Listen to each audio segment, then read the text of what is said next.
Hey, what's up, Mafia fans? So I'm gonna split this review into a small, tiny, non-spoiler section, and then a big ol' spoiler zone where I actually dive into the game's meat and tear into it.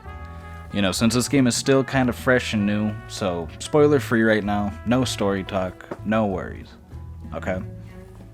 So, another Kiryu game. This game takes place between 6 and 7, and truthfully I was quite burnt out of Yakuza / Like a Dragon after Ishin came out, so I thought I was going to skip this one, but I decided to buy in. This one is $10 cheaper than the other main Yakuza games on launch, and honestly, I think it should be cheaper. It's not that bad or anything, but it is the shortest Yakuza game to date selling as an individual release. It's also the easiest one to max trophies onto, / achievements, and I believe it was initially planned to be released only as DLC before being filled up with just enough content to consider it its own spin-off. I've been an RGG fan for a while now, and they don't have that many misses, and I wouldn't consider this one completely off the mark either for what it was trying to do. You know, I had my fun, but this is a pretty lackluster experience for $50. Definitely made on a budget type vibes. You know, there's not that many rendered cutscenes versus in-game cutscenes during crucial moments. There's one dynamic intro just for the final boss, and there aren't that many boss fights in general either. But for how short the game is, I mean, the ones we do have are pretty decent, save for the characters themselves. Talk about that later. But it's weird, because this is also the best looking Yakuza game in the Dragon engine so far. You know, they also finally figured out how to have Kiryu's costume change show up in rendered cutscenes. And I don't remember if Ishin did that too for the Haoris or not, and I don't feel like looking it up. But yeah, you can change Kiryu's clothes in this game and cosmetics during the story mode, and it will actually reflect during cutscenes. It's brilliant. But let's talk about the actual gameplay, right?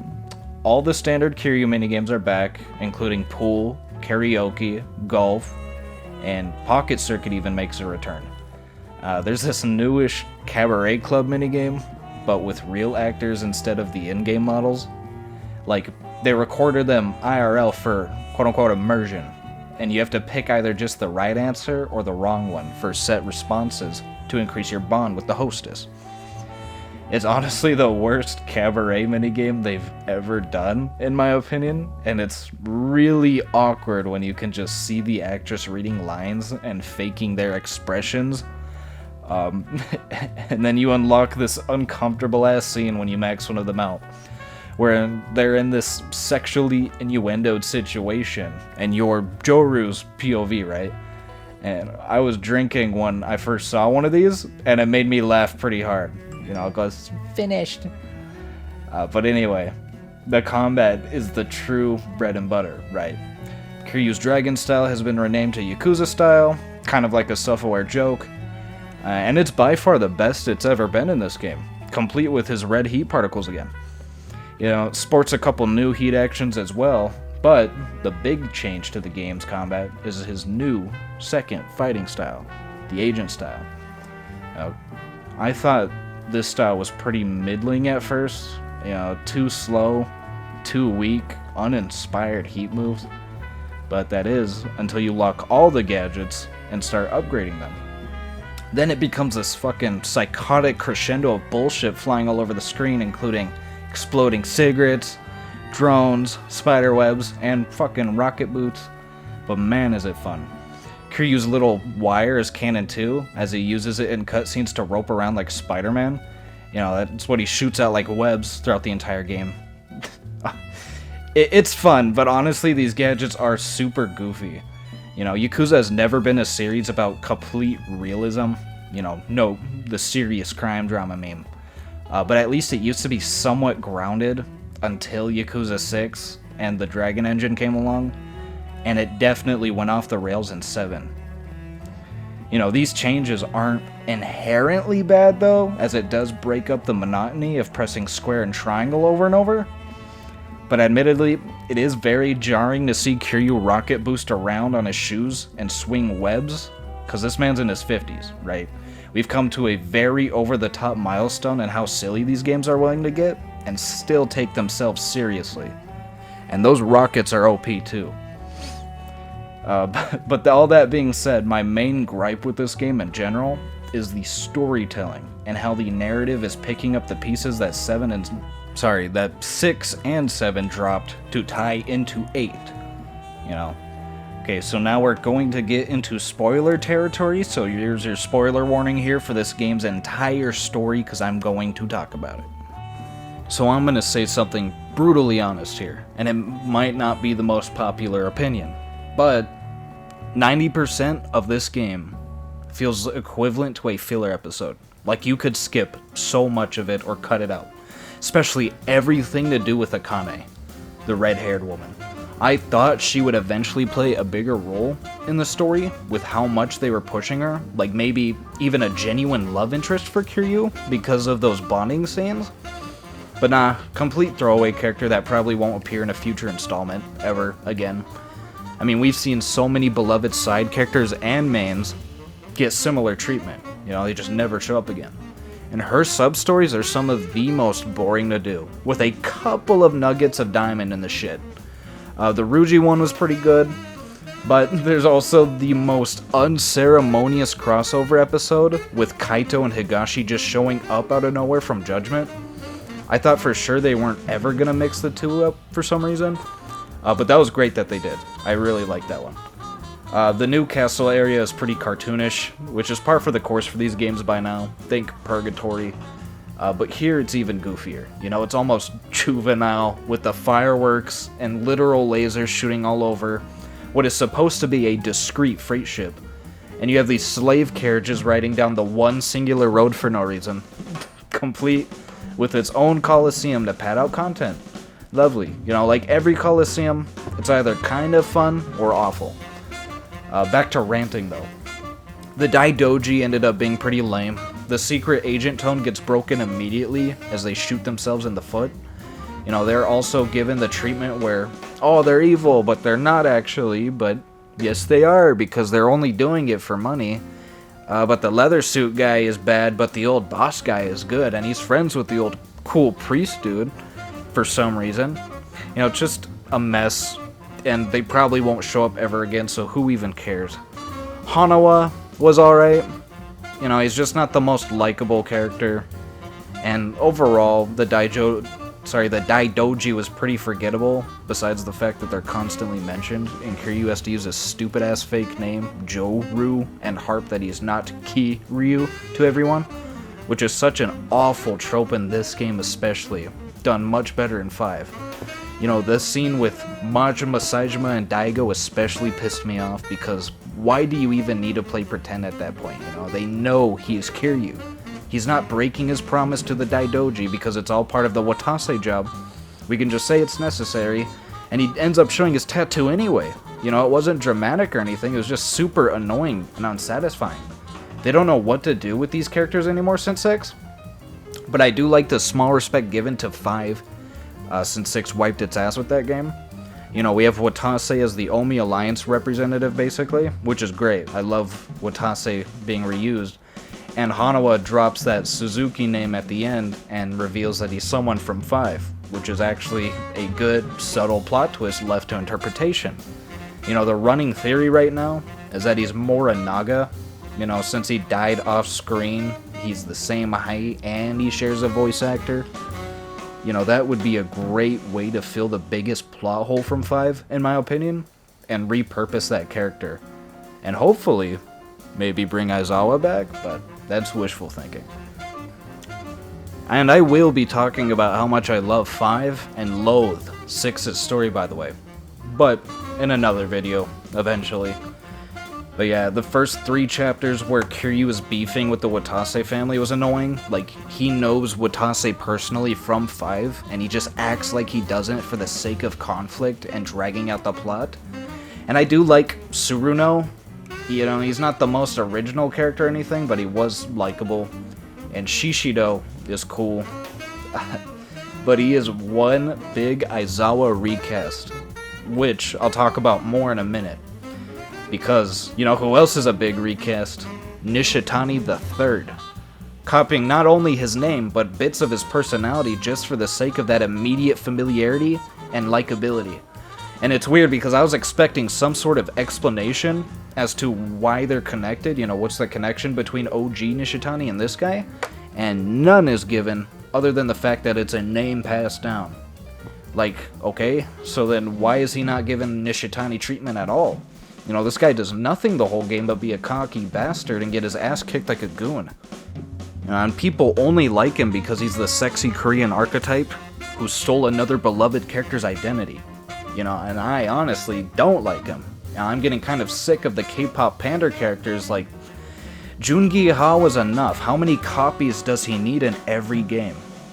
And of course, this guy does his Ex Machina-esque bullshit where he figures out Kiryu's identity immediately, like everyone else in this damn game. You know, side note, how do these characters know what Kiryu looks like exactly despite never meeting him? Like, I get the disguise is dumb, you know, Joru really thinks he's Clark Kent with those glasses on. But still, why even have it be a central plot device of hiding his identity if everyone just knows immediately? Nishitani doesn't even do anything with that information and he still gets his ass beat. So, let's talk about Shishido now. Okay, he's the final boss. I think his design is alright. You know, the puffer coat is kind of ugly, but his flashy shirt is cool that he wears sometimes. The Hanya mask is kind of overdone at this point, and the haphazard random scars on his face are stupid looking. And he ends up being a plot twist villain. You know, the game thinks it was being slick with that. You know, just like Aizawa. Except his motives are very surface level and easy to follow. Shishido's, that is. You know, he doesn't want Yakuza to end because he wants to be the strongest. And that got me thinking, oh man, didn't Aizawa also want a similar thing, but to prove his own strength can overcome his natural shortcomings and lack of experience and talent to still rise to the top of his ambition with his own hands? Or something? But yeah, forget about that. You fight this guy like 3 times before his last fight, and he's not hard any of those times. His betrayal kind of loses all credibility because he sides with his literal torturer who would pose the biggest threat to his takeover. Like, I don't know why they did another fake-out death with Nishitani when they could have actually had him die, and Shishido's betrayal would have made as much sense if he still killed him. They seriously do a rubber bullets level explanation too, with the knife he stabbed him to death being a fucking toy that squirts fake Halloween blood. Like, Shishido, why the fuck do you carry that thing around? They just really wanted to push Nishitani for one last fight.